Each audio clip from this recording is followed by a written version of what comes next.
and they were coming towards me, and I have never ever felt in my life the amount of love that I felt in that moment. So me, through my sobbing tears, I think I'm not from Earth. What is being said is that we are actually mistaking this God with our Anunnaki forefathers. They look like a praying mantis. You know those green animals? Yes, and they were green, and they had these big triangle heads and these big eyes and these long arms, but they were just standing up. And I was like, all right. I strongly believe that there's aliens in your life, and the proof of that is animals. As I'm speaking, I noticed that people are going to be listening. I think this girl is crazy, but I'm going to go there anyway.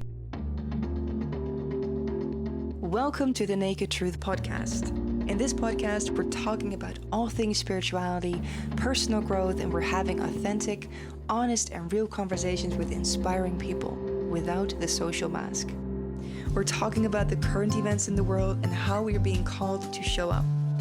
My name is Mayke, and I'm super excited to go on this journey with you, where you can safely explore about your purpose and more.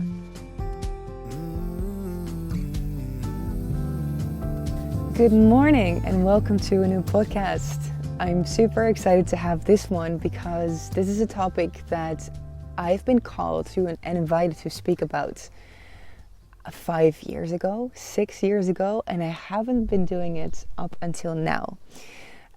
Last night I did a little Q&A on Instagram, having you ask questions, whatever questions you had to ask, and some of you asked, can you share a little bit more about the connection you have with aliens or with other beings or ETs? Well, you're in the right place if you want to hear the juicy details about that, because I will be sharing about that in this episode. So, my connection to aliens. Okay, let me first start off by saying that before my awakening happened, I didn't believe in aliens. I was open to the fact that they could possibly exist. But I remember very well being at a birthday party of a good friend of mine, and a friend of her was there, and somehow the conversation went to the topic of aliens, and he was so convinced and like calm. He says, yeah, of course aliens are real. And I literally burst out laughing. I was like, this guy has completely lost it. What the fuck is he talking about? And how does he know? How can he be so confident and say something so much out there? How can he actually prove that what he believes is real? So the way I saw it at that moment, I thought, this is just a belief system. This is just a perspective he believes in. You know, some kind of brainwashing. He's been watching too many he's been watching too many movies, or he's been Googling too much on the weird websites, right? So this is where I come from. But I've always known, like, we cannot be alone in this universe. That is practically impossible. But it was just my logical mind that couldn't really accept the possibility that aliens may be, in fact, real as you can think of them to be. So before my awakening happened, for those of you that tune into this podcast and don't know me from before, I used to run a modeling agency. Before, I did some modeling work myself and working in the events and hospitality industry. And I used to be a super ambitious, driven entrepreneur, driven by success and, building a business and making money and gaining status and all of these things. I wasn't really looking for this kind of information. It kind of happened, and it kind of came to me. And of course, this happens when you are open to receiving this information. So after my awakening happened, and by awakening I mean my spiritual awakening, the first real spiritual awakening I've had, because you have several, but the biggest one I've had was in 2015 when I was on Bali. Most of you know this story, so I'm not going to go into detail about that. My alien awakening, you could say, happened not long after that. So those of you who know that spiritual awakening in Bali kind of story know that I left Bali in a state of bliss, ecstasy, light, you could say, enlightenment that stayed with me for a few months. And basically when I posted my spiritually coming out of the closet video, so much happened for me. It really felt like mountains were moving, because I received so much energy from the people calling me, emailing me based on my story, because it inspired them, it touched them, it resonated with them. They were looking for answers themselves. I think it was that plus a spiritual experience that led me to incredible heights. And I often think back about this time, because I have felt that high in my life after that, but not for this long of an extended period. This was maybe a 2 months where 2 to 2.5 months where I barely needed sleep, barely needed food. I was really high on my own supply, and I was, in a really magical state. Everywhere I went, I met people, and those people were like, "Who are you? And you have this beautiful energy, and I just want to be around you. And what is that? And I don't know, I just want to be around you." And it was just me feeling completely aligned. And I was just riding the waves, riding the waves, riding the waves. So needless to say, I was in a very high vibration. I was feeling very, very good. But then something happened. A specific Saturday morning, I was in my house in Amsterdam, feeling great, just doing my thing. And suddenly I hear this voice in my head. And I heard, go to YouTube and type in Pleiadians. And I don't think I've ever heard of the word Pleiadians before. Don't know what it was, but I listened. So I took my computer, I went to my bedroom, I went to YouTube and I typed in Pleiadians. And I just clicked the first video on top. And that video was titled Wake Up Call for the Family of Light. Oh my God, I still get the goosebumps when I think back of this moment, because what happened then was out of this world for me. So this was a 30-minute-ish video that explains in depth about the battle, the history basically, the history and the battle over Earth that has took place in the cosmos. This video explained the cosmic perspective of what happened and how Earth came into the wrong hands, basically, which has made Earth into the dualistic and beautiful, but also pretty horrible place that it is right now, and that it was due to these ET races that have been fighting with each other, and a long story. Anyway, it wasn't so much what was being said in the video, because that is, just a story, but there was somehow this energetic transmission. From the moment it started playing, I felt so much recognition. I had goosebumps all over my body. It's like every single cell in my body just came alive, came online, and I just felt this deep remembrance within. And I just felt like something was being lifted from me. It was like a coming home experience. And then as I was watching this, I just started to cry and feel my whole body. And then I felt 3 beings come into my room. So these were 3 Pleiadian beings. And I just let this happen. I welcomed them. I was in a space of love and above. And these 3 beings entered my room. And this was unmistakable. It was 1 in front and 2 by its side, a little bit towards the back, so really like in this little triangle position, and they were coming towards me. And I have never ever felt in my life the amount of love that I felt in that moment. It completely exceeded the earthly love that I had known up until that point. It was a life-changing experience, and I knew that it wasn't just love. I knew I had a very strong connection to these beings.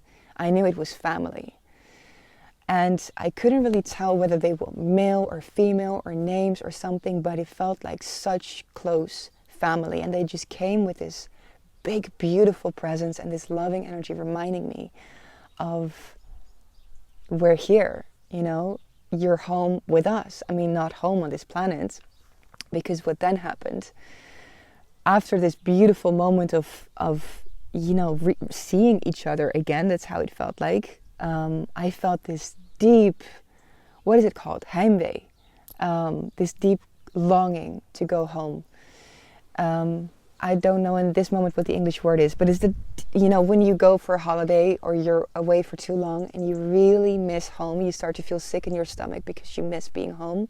And that was magnified. So from that moment on, I could just only cry because I felt so seen and everything just fell into place, because now I finally understood why I had never truly, completely felt at home on earth, why I had always felt a bit different, growing up as a kid. I didn't understand things. I didn't understand the schooling system. Why were we doing these seemingly unimportant things? It just, the way we were treating animals, all of these things, the way I was within, it just seemed to be so different than the people around me, the things I was interested in. So in that moment, everything fell into place. I understood why I'd never felt home. And I understood there was a different home for me somewhere in this universe that is more home than Earth. And that Earth to me is a visit. And that I have spent more of my lives in another place, in another star system. And that it was the Pleiadian star system. So from that moment I was just crying and crying and crying. These deep soul tears, but it was like the deepest cry I've had in such a long time. I think I was crying for an hour straight, like sobbing, like, why am I on earth? I don't want to be here. Take me home. I want to go back. It is so heavy here. It is so dense. People are so mean to each other. Take me back. Take me back. Take me back. And then my sister, who was living in the apartment above me, she came downstairs and she saw me crying this much, and she was surprised, of course, because I was in this great space all the time. So what was I crying about? But I said to her, "But I really can't tell you this because you won't believe me and you think I'm crazy and blah blah." But she saw in me how real my experience was. So she said very lovingly, she was like, "No, seriously, I'll listen. I won't think you're crazy. Just tell me." So me, through my sobbing tears, "I think I'm not from Earth. I think I'm from somewhere else." And so she was listening to me, and she was like, she didn't even find it that weird at all. She was like, "Oh, do you think I'm from that place as well?" So that was really cool. And okay, so this took me quite a while to integrate. And I have been walking around with this experience quite a while of, feeling alienated and feeling not at home on Earth and feeling like I want to go home. So of course, then from that moment on, the synchronicities were popping up everywhere, and I would receive messages from the Pleiadians about the Pleiadians, etc., etc. I would also talk to the spiritual friends I had made on Bali, because these were, at that point, the only people I could talk with about these things. Because if I would speak about these things with my friends in Amsterdam, they would have thought I had completely lost it. So I spoke with them and I learned about the Pleiadian star system, and that the Pleiadian race, you could say they are our future. They say they are the future of humanity, and they're very closely connected to humans. They have a karmic connection to humans as well. Some would also say they're our future, but they're also like our big brothers and sisters, who are, I think you could say, an enlightened race. So they don't have the heaviness and the things that we have on Earth, but they do have interracial challenges, or intraterrestrial challenges, you could say. So they are in a hundreds of thousands years long fight with other extraterrestrial forces, such as the reptilians. So there's many more ET beings, but these were the ones I learned most about in this beginning, because it felt like the Pleiadians were on this side and the reptilians were on that side, and they were each other's opposite, but a lot more races are actually intertwined and connected and involved around what happens on Earth. If this sounds all way out there for you, I totally get it, especially if this is new information to you, and you may think I'm crazy, but that's fine by me. So let me go back to the moment where the synchronicities start popping up. I would be meeting with more spiritual people in the Netherlands as well. And I remember this was all happening through magic coincidences. And I remember one day sitting at Café de IJsbreker in Amsterdam at the terrace with Ralph Frelink. He's a coach and a healer, maybe a shaman as well. No, I think he's just a coach and a healer. And we were talking, and he is a type of person that sees right through you. And out of the blue, he just asked me, have you already connected with the Pleiadians? I was like, well, it's funny that you ask, but of course you ask, because he could kind of see that. And he gave me some information about how to connect, because I was still full with questions like, yeah, but how do I connect? And how do I go back home? And, what's the purpose of all of this? I think it was him who told me in that moment that, yes, you can go home, but not before you have completed your mission. And I really understood that in that moment, that I have this mission on Earth, and that not until I complete that, I can go back. So I met more and more and more people who are Pleiadian as well. Ralph isn't, I think, but my boyfriend, the first partner I got after my awakening, Moshe, he definitely has experienced Pleiadian lives as well. So I don't want to say with that I am Pleiadian or he is Pleiadian, because I believe we experience many lives, many lives, not just on Earth, but also in different star systems. So I think we spent lifetimes, some of us just on Earth, and some of us we go to Pleiadian star systems, and then we go to the Syrians, and then we go to the Lyrans, and then we maybe are reptilian, and then we go back to Earth, and all of that. This is how I think it goes, based on the soul lessons we wish to learn. But it feels to me that we have one core imprint, and that to me feels that my core imprint is most related to the Pleiadians. Also, the way I live my life naturally is very much in tune with the teachings from the Pleiadians that other channelers bring forth. So there's two women that channel the Pleiadians into completely detailed books, and they're both called Barbara, and they both have difficult last names. So Barbara Handclaw, something like that, and Barbara Marchinik. This is not what it is. But if you just Google Barbara book Pleiadians, you will find two Barbaras who write books on the Pleiadians. I've been reading these books, and the one that I love is the Pleiadian Agenda, and also Earth, the Living Library. So what this teaches is that Earth is in fact a living library, which is something you can compare with the Ark of Noah, where Noah would save all beings, right? All animals, humans, to save them from the disasters on Earth that were happening. And so this is the way that these books describe, or at least Earth, a Living Library describes, that on Earth, all these species have come together to be stored in one spot in the universe, and where they are, where we can learn, where the universe basically can learn from and observe these species. So, and this part I feel deep within my core, and I'm now going to go to aliens in your life, because I strongly believe that there is aliens in your life, and the proof of that is animals.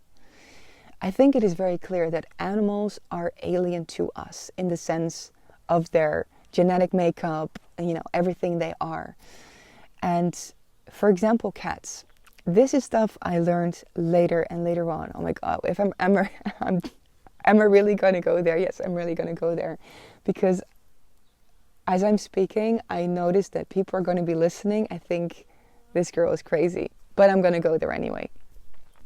So I've learned later that there is actually a planet with cats, cat people.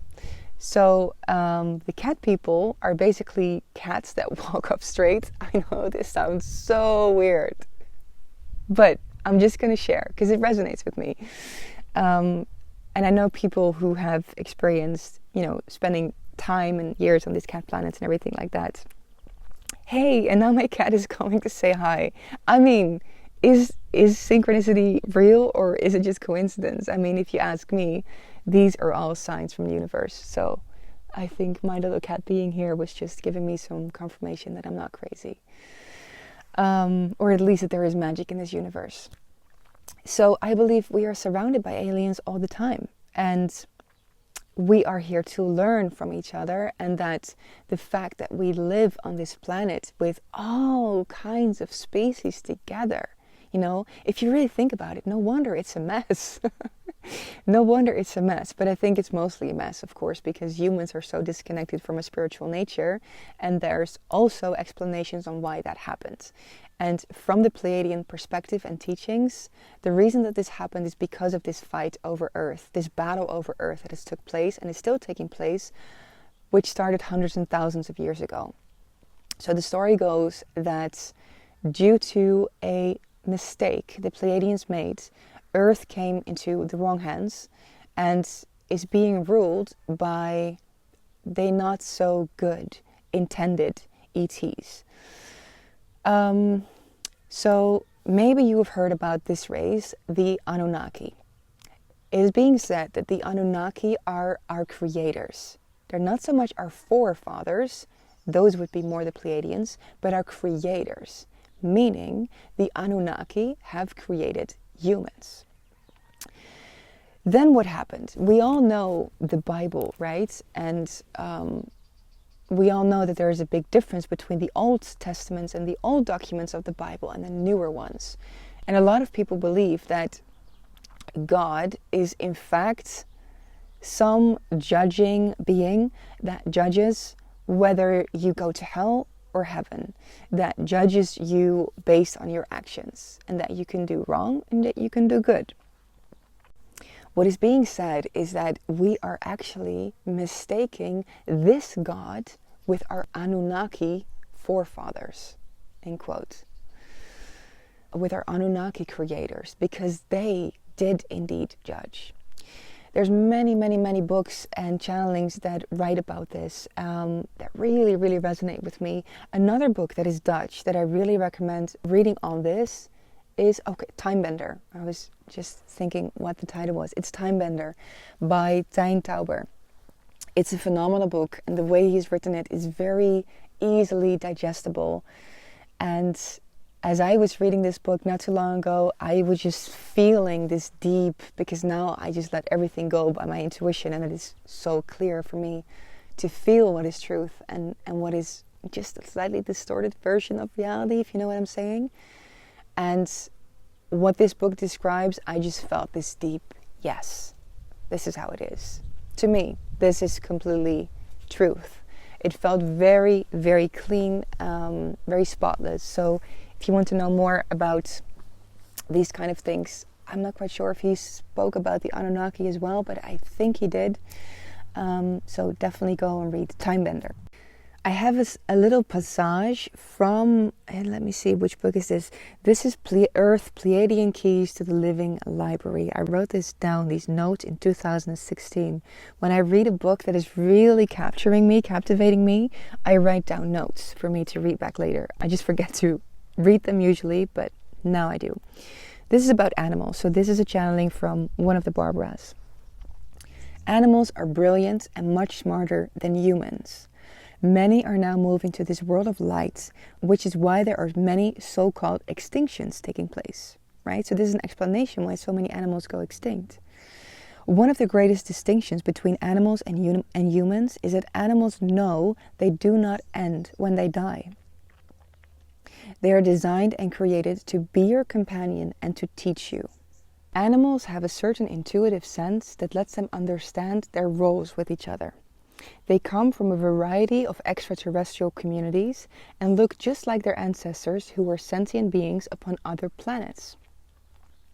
Some animals are used as transmitters, and this is interesting because this is what I use, this part that's going to come next, to heal my cat allergy.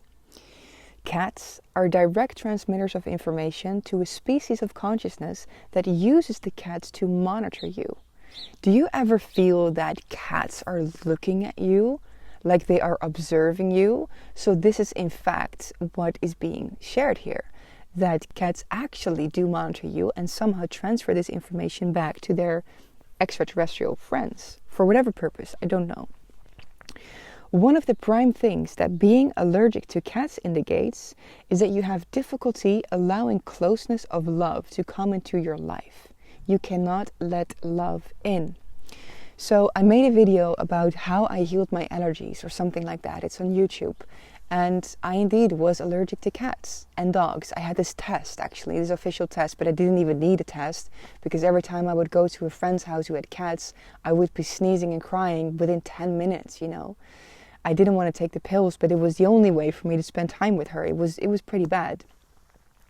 But I really wanted a cat. So when I got Joya, I was like, I'm going to trust the universe because I've already learned so much about healing at that point that I knew I could heal my body and that I could program my body. So I was like, even if I have the allergy, I'll figure it out. So I got Joya, and indeed, if within half an hour I was crying, I was like, fuck, I still have the allergy. Damn, now I gotta fix it. So then I've been looking into what cats represent, because everything you're allergic to represents something, and you are allergic to the thing that it represents. I'm not sure if this is the same for food allergies. I'm not the person to tell you that, because I think there may be a different something to food allergies. But to things like pollen or, you know, animals, allergies to that, what does it represent? Because that is what you are allergic to. So when I understood that I'm being allergic to letting love in, I could see how that was true. I could see how I was still protecting myself from becoming too close and from developing too much closeness with another person, because I had experienced so much loss in my life, especially the people that have been so close into my life, and because they died or left or betrayed me, whatever reason, it has hurt me so much that I kind of learned to love from afar. So when Joya was in my house, I did several things, which I describe in the video, but one big thing was learning to let love in. Okay, something else that is being shared. I love this part. It is quite easy to live in harmony with nature. All you need to do is telepath exactly what you want to experience. Talk to Earth and to nature in your mind and out loud. Now, this is something I've also learned from a shamanic retreat I took maybe 2 years ago in Chile. And of course, what wasn't new to me is that everything is alive in nature, like the tree that I'm looking at. It has a consciousness, and its roots go deep down to the earth and are connected, of course, with the earth, who is a conscious being, Pachamama. She, our mother, she is alive. She's not just a lump that we happen to live on. She's a living and feeling, conscious, sentient being. She's actually, spiritually speaking, a very highly evolved conscious being. Because in the this is funny, but this is also, I remember from the conversation I had with Ralph and many others, we are all equal, yes, and at the same time there is a hierarchy. There is like a soul hierarchy in terms of how evolved a soul is, and the more evolved the soul is, the more bigger the aura is, but also the higher the role is, the bigger the task is, the bigger the purpose is. And you could say that a planet like Earth has a much higher developed consciousness than we as humans do, which is why she is the Earth. And I think the highest consciousness that we get to experience in our universe is the sun. The sun has an incredible high frequency and an incredible high consciousness. It's so nice because I'm sitting in the sun right now and I just feel this recognition from the sun coming, like this. I feel these love beams coming from the sun for me saying this. But back to the earth. The earth is connected with its roots into Gaia. But through this root system, the earth is the tree is connected to all other trees and all other plants, and they actually communicate with each other underground.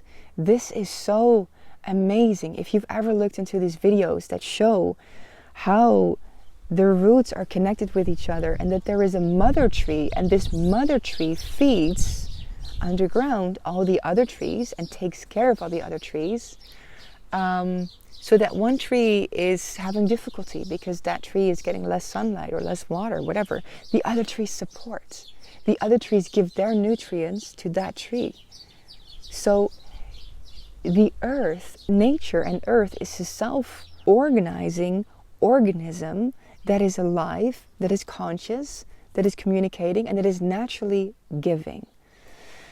Now, this is fascinating, but also, of course, the rivers, the oceans, the rocks hold so much consciousness because the rocks have experienced so many years of being conscious, because in this universe everything is conscious, right? If you look at quantum physics, I say this all the time, but you create your reality. Everything we are observing around us right now is a hologram. It is a reflection of an energetic world, of a world that is energetic in nature, that is not physical in nature. It looks physical in nature. It perceives to be physical in nature because it is being observed. When the world is not observed, it is energetic in nature. It is just waves, frequency. So everything in this world is created by the observer effect, right? So every observer creates a different reality. So the observer is the creator. So in this world, everything is conscious. It's impossible for something to not be conscious. So your car is conscious, your computer is conscious, the concrete you walk on is conscious. Even the wood that you use to build doors from is conscious. Even though it's no longer alive, it is still imbued with consciousness. So if everything is conscious, and if nature carries information, then yes, you can speak to nature.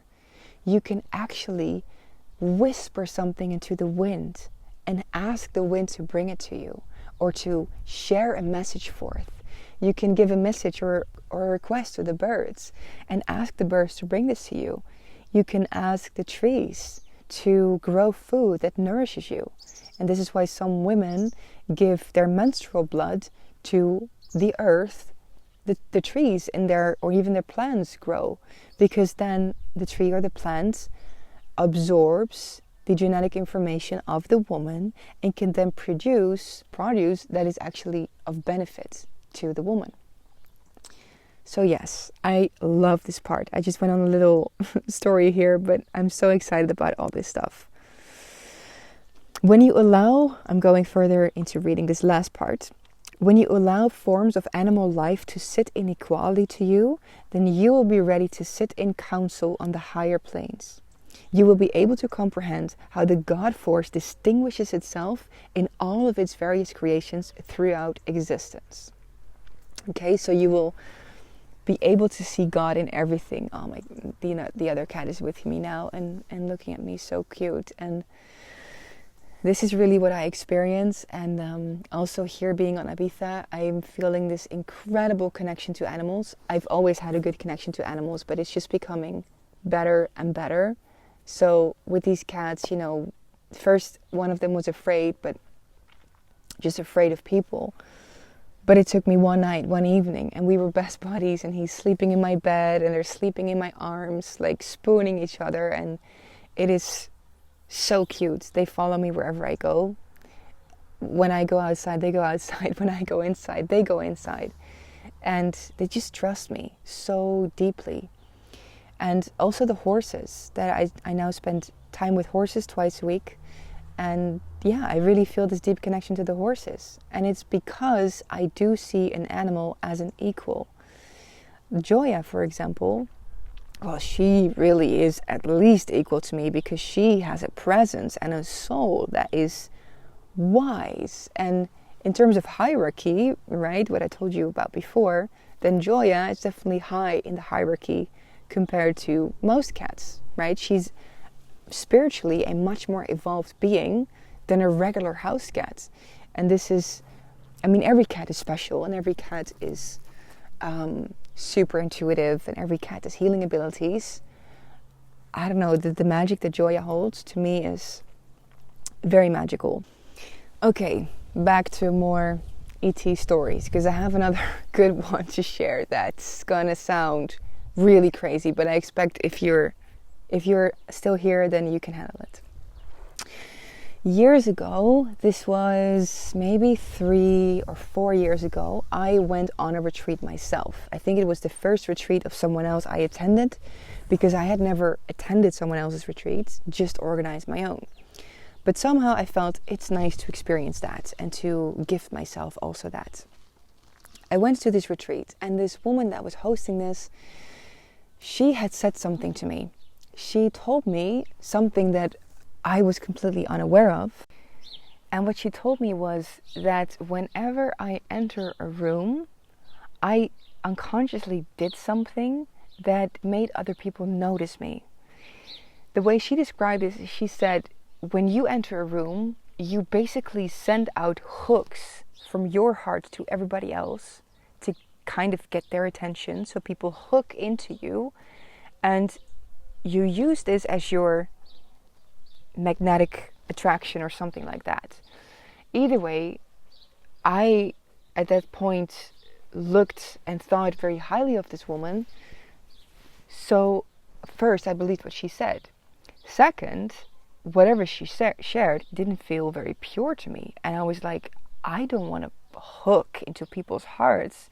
No way. It sounded a bit manipulative, even though I was completely unaware that that was the case. So I didn't want that.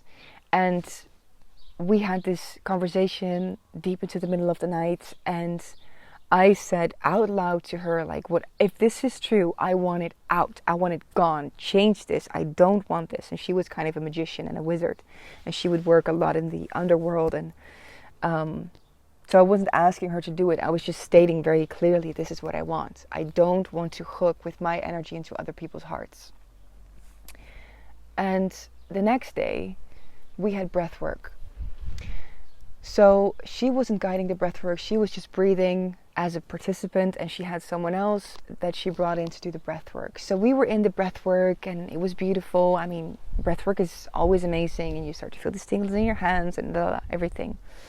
And then suddenly, this was it was over the half of the breath work, towards the end-ish, and I felt a being, or actually there were 3 beings again, come and stand next to me, to my right side, to my head. And I just felt them walking, and boom, they were just standing there, and they were just looking at me, looking down at me. And they were so clearly there that I opened my eyes, because I thought it was the woman holding space, the woman giving the breath work. I forgot her name. I thought it was her. Opened my eyes, and it was not her. She was completely on the other side. So I closed my eyes again, and I see these beings. I'm like, what is this? And then I looked closely, and I saw something I really couldn't believe. But in that moment, you were also in this heightened states of vibration, of frequency, that you more easily accept what you're being shown, because you don't have this critical mind that is active when we are in our ego. And I saw 3 praying mantis beings. A mantis being, okay? So they were tall, like 2 meters, or a little less than 2 meters, or maybe higher even. And they looked like a praying mantis. You know those green animals? Yes, and they were green, and they had these big, these triangle heads, and these big eyes, and these long arms, but they were just standing up. And I was like, all right. So I just checked in with myself, like, is this good? Like, I don't know what's happening. Are these beings good? Never heard of them before. Didn't know this existed. But I felt benevolence. And I was like, okay, it feels benevolent, so whatever you're here to do your thing. So I just kind of set that intention, like, I trust you, whatever's going to happen from here is fine. Next thing I know, I'm on an operating table, and I am getting surgery on my heart. This is a very personal story, actually. I have never shared about this publicly. I've written about this, but I felt not to share about this, because I thought, this is A, it's very personal, but B, how many people are actually going to believe you? Anyway, I was getting surgery on my heart, and it was, I'm not going to lie, it was extremely painful, like physically painful. It really felt like I physically felt my heart being open, there was being cut in between, and this took about 10 minutes. I think the whole experience took about 20 minutes. And then at one point they were gone, or at one point they were finished, and they kind of looked over to see if I was okay. And I was still on this table, still in so much pain. And it felt like there was something metal in my heart, something new, something I had never experienced before. So, they left, everything was fine, but I was there with this extreme pain in my heart. And I was like, what happened? I was slowly coming to my senses. But I felt so sensitive and so vulnerable. And then the breathwork ended and I was like, well, I'm so not ready to come back. Anyway, she wrapped up the breathwork, and then she asked everyone to share, and I was like, I cannot share. This is too much. So I just sent out with my energy, like, do not ask me to share. And then she didn't. And then later I went to the woman who organized the retreat, and I just burst out in tears. I said, what happened? Did you see those beings that were there? Because she is so psychically tuned, I thought she would have noticed. But she didn't, because she was in her own experience.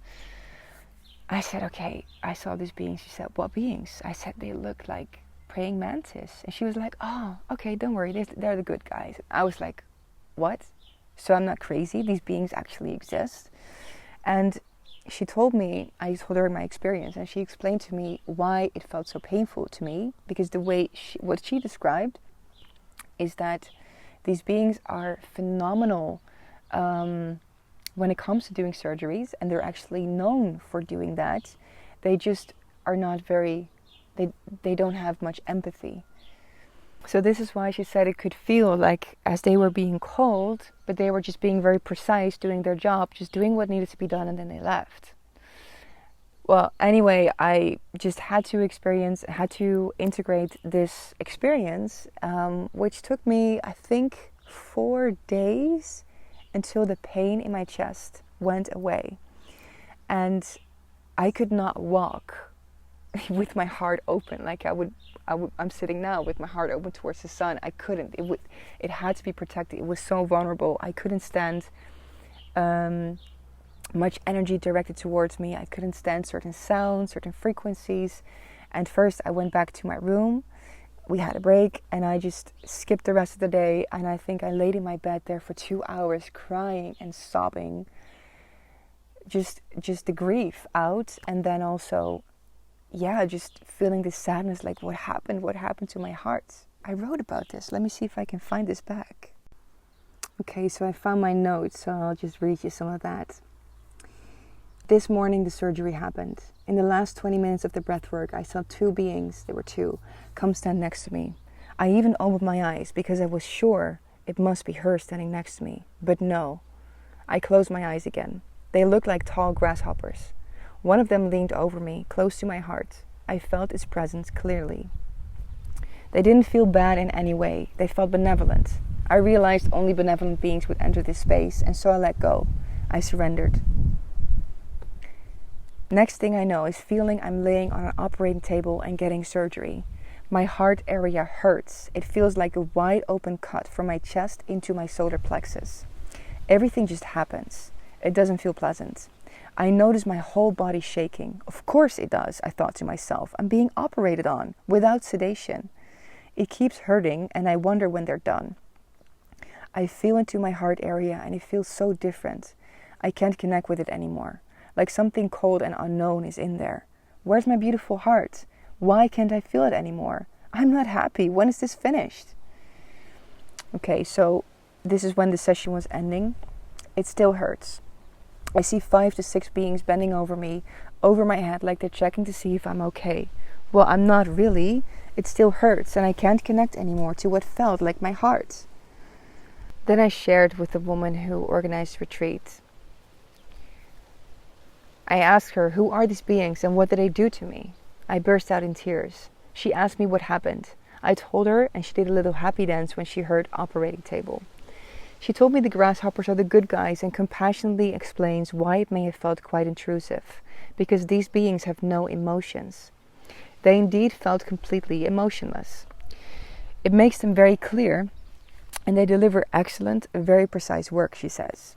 It's amazing. After our talk last night, we both had agreed on me doing this. in quote, going to get them, stepping into this much grander version of me. And so they must have been called in to do this emergency surgery on me so that I now have a heart that is free of hooks. They do this when the patterns are too deep to transform sometimes. And I feel the difference. I don't fully go into other people anymore. I am much more centered in myself. But there's so much tears. I go to my bedroom and cry for hours straight. I've never cried so much. Where's my beautiful heart? I loved it so much. It guided me so well. I loved it so much. It was such a good manifester. All these thoughts came by. My chest hurt. I cried and cried and truly felt like I had just had surgery and needed to recover. It reminded me of the time my tonsils were removed. I remembered medicine and I listened to specific songs over and over again, crying more and more and more.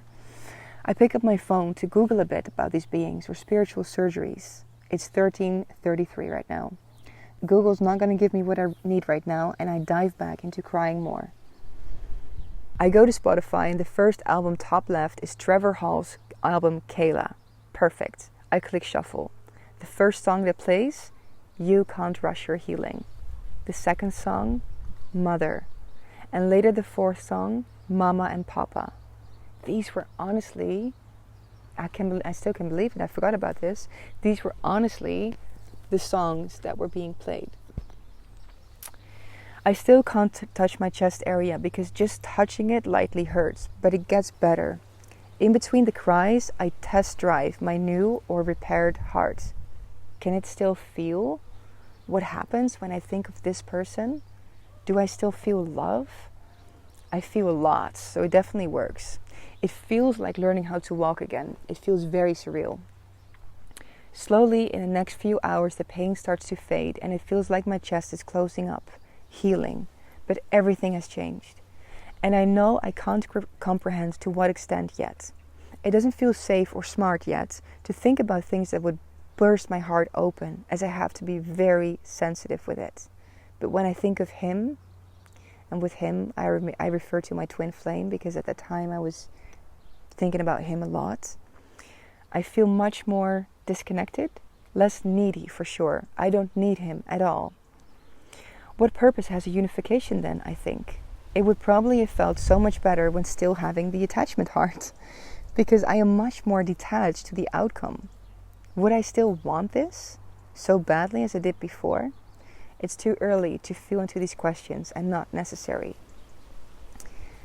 My breath is very peaceful and I'm getting more used to this heart. My new heart wants to dance to slow, beautiful music like Trevor's. All sexiness is out of there. It just doesn't feel right anymore. I dress up. I need to wear long pants regardless of the weather. It does feel so much better. I spend the rest of my day in solitude as I just want to be by myself and don't need to connect outwards. And I'm recovering, healing. You can't rush it. So this was my story with the praying mantis beings, the second extraterrestrial race that I had this extremely deep and emotional connection to. And there's many more stories I can share, but I felt I really want to share these with you. And if this somehow resonates, then I invite you to go within and to feel what all of this that you've just heard means for you. And if you want answers for yourself, say it out loud. Ask for it. Ask the wind. Ask the trees. Ask the birds. You know, go sit on Mother Earth, or better, go out at night and watch the stars. And just call out into the stars and ask questions. And I've done this so many times and I've received these questions in such powerful ways when I did this. All you have to do is ask the question, connect with nature, and then be open to the answer in whichever way it comes. And lastly, I want to say that we are really being guided. We are being guided by angels, ascended masters, extraterrestrial beings, and there's no need to fear the bad guys. No need to fear those at all. The thing that some not so benevolent beings feed on is actually the energy of fear. And this is why so much fear is being created in the world today, because that is their food, that is their source, right? So as long as you do not feed those energies, you will not deal with those energies, because you simply vibe into another spectrum, and then you more naturally align with the beings of higher frequency, like the Pleiadians, for example, are beings of love, love and joy, and they're in a much higher frequency. And whatever you experience is just what you experience is a reflection of what you are sending out into the universe. So do not fear. There is really no need to fear. And even if this battle over Earth thing is scaring you a little, everything is under control. And all prophecies prophesize. There's the wind again. Yeah, so much power from the wind. All the prophecies state that we most definitely, most waarschijnlijk, that we will most probably make this change that we are looking at. We've moved into this age of Aquarius. We are in this extremely big shift in the moment where everything is about to change, and that just doesn't come easily. It is tough to let go of the old ways, and it is tough when all systems are crumbling down, and that is exactly what is happening right now. But there is no need to fear. We are guided. Our Pleiadian and our Syrian and our Lyran friends are all here to help us. They can't really interfere, meaning we have to make the change on Earth ourselves. They aren't going to do it for us, because that's the mistake the Pleiadians made so many years ago. They made sure that we wouldn't blow up our planet or something like that, out of love, because they didn't want to see us go down. But because they did that, they took a very valuable lesson that was for us to be learned, for us as humans. I'm talking about years, many years back on Earth. So that was the karmic mistake the Pleiadians made, and they learned not to do that anymore. So they cannot interfere with the process that is happening on Earth, because we are being presented with this big, beautiful lesson to make this collective change, to shift from the fear frequency that a lot of humanity is still vibrating on, to shift that into higher emotional states, up into the state of love, and to live from that state of love. But we have to do it ourselves. They're here for help. So you can definitely ask them for support, but they're not going to do it for you. So you don't need to fear that, because you have everything you need and everything it takes to make the shift in your personal life, and to make the contribution to the collective that you have decided to do before you incarnated on this earth. You have everything you need. You are so ready. You are born for this, for these times that you're alive in right now. I hope the wind has not been disturbing for you to listen to this podcast.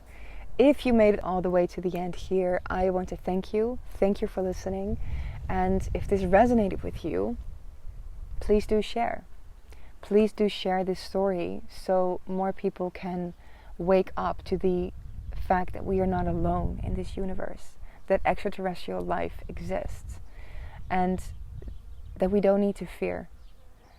That all we have to remember is these codes within. They're all embedded within us.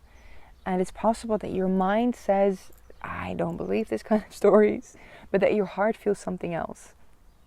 That your heart feels a peace or a recognition or a knowing. And when that happens, then a code is being awakened. A code within you is being activated. And I just want to express my gratitude for you for being here and for doing your part in the mission of the world that we are in today. And if I have one wish for you, it would be to be love, and to connect more to your heart, to remember who you are, to remember that we are all connected, to remember that life loves you, and you are being held in the hands of grace. And I love you too. I wish you a beautiful, beautiful, beautiful, beautiful night, day, or morning, whatever it is for you. And see you next time.